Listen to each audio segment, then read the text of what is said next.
আসসালামু আলাইকুম, স্বাগত ইজিএনটি নিউজে।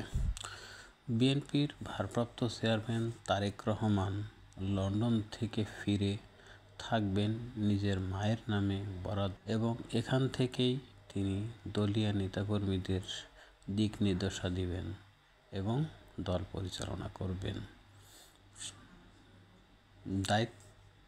স্বায়ত্তশাসিত প্রতিষ্ঠান হিসাবে এখন থেকে বাংলাদেশ টেলিভিশন এবং বাংলাদেশ বেতার পরিচালিত হবে।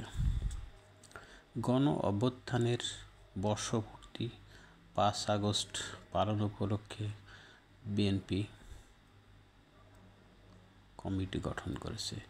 এই কমিটির আহ্বায়ক রুহুল কবির রিজভী এবং সদস্য সচিব মুর্শিদ হাসান খান। কমিটির মোট সদস্য সংখ্যা 58 জন। ইরান ইসরায়েল যুদ্ধ বন্ধে আমেরিকা উভয় পক্ষের উপর আলোচনায় জোর না দিয়ে শুধুমাত্র ইরানকে কেন প্রেসার ক্রিয়েট করছেন সেটা জানার জন্য আমাদের খুব বেশি বিশেষজ্ঞ হওয়ার দরকার নাই। কারণ আমেরিকা চায় না কোনো ক্রমেই ইরান বা বিশ্বের কোনো দেশ পারমাণবিক অস্ত্র ধারণ করুক। কেননা পারমাণবিক অস্ত্র মানেই মার্কিন যুক্তরাষ্ট্রের খবরদারি কিছুটা কম, এমনকি নাই বললেও ভুল হবে না। বিশ্বের 1 নম্বর সামরিক শক্তিশালী এই দেশ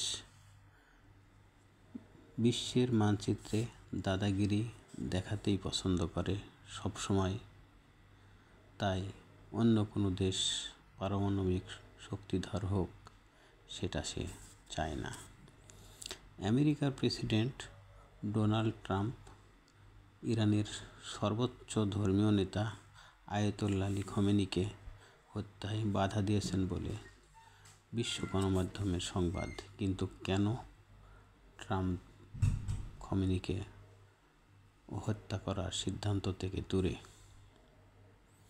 ট্রাম্প জানে খোমেনি ছাড়া বর্তমান সমস্যার সমাধানে কোনো রাস্তা মার্কিন যুক্তরাষ্ট্রের কাছে নাই। খোমেনি না থাকলেও তার দেওয়া পারমাণবিক কর্মসূচি তার অনুসারীরা স্থগিত করবে না। তাদের অস্তিত্ব ধরে রাখার জন্য হলেও। যুক্তরাষ্ট্র প্রথম দিকে ইরানে আক্রমণের দায় স্বীকার না করলেও ট্রাম্প পরামর্শ ছাড়া ইসরায়েল কোনো ক্রমেই ইরানে হামলা চালাতে সাহস পাবে না বলেই মনে করা হয়। ইরানকে পারমাণবিক চুক্তি থেকে বিরত রাখতে হামলার পথ বেছে নেন ইসরায়েলের মাধ্যমে। কিন্তু কোনো ক্রমেই ইসরায়েল বা তার মিত্ররা বুঝতে পারে নাই ইরানের সামরিক সক্ষমতা।